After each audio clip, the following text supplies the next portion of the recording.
Hello everyone, good morning. আজ রবিবার, সকাল সকাল উঠে ফ্রেশ হয়ে নিয়ে রান্নাঘরে গিয়ে চাটা বানিয়ে নিলাম। তারপরেই চলো চায়ে চুমুক দিতে দিতে একটু গল্প করা যাক। আজ হাজব্যান্ড বাড়িতে আছে, সারাদিন থাকবে না, সকালের দিকটা আছে, তো ওর সাথেই বসে একটু গল্প করতে করতে চাটা ফিনিশ করলাম। তারপরে ও চলে গেল বাজারে।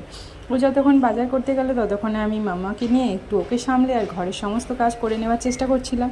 আর তারপরে ওর এই প্যাম্পাস কিনতে কিনতে আমরা মনে হয় একদিন পাগল হয়ে যাব। এটা আমি না, ওর পাপা বলছিল। তারপরে এই যে দেখো এখানে সব এই বাজারগুলো করেছে, এগুলো সব নিজেও বের করলাম, তোমাদেরকেও দেখালাম। বাজার করে এসে বললাম আমার খিদে পেয়েছে, তাই ওকে একটুখানি টিফিন দিয়ে দিলাম। সেরকমভাবে কিছু বানাইনি, এটাই বানিয়েছিলাম, এটাই দিয়ে দিলাম। তারপরে চলো মাছ বাজারটা দেখি কি করেছে। এখানে এই সমস্ত মাছগুলো বাজার করে এনেছে। তারপরে আমি এগুলো সব ধুয়ে কেটে বেছে রান্না করে ফেললাম। কী কী রান্না করেছি দেখবে, শাক ভাজা, ভাত আর পেঁয়াজ আর একটু কাঁচা লঙ্কা দিয়ে মুসুরির ডাল। আর মেয়ের জন্য করেছি ও সবজি দিয়ে মাছের ঝোল, আমাদের ভোলা মাছের সর্ষে বাটা দিয়ে ঝাল। ব্লগটা ভালো লাগলে একটা লাইক কমেন্ট শেয়ার করে দিও। টাটা।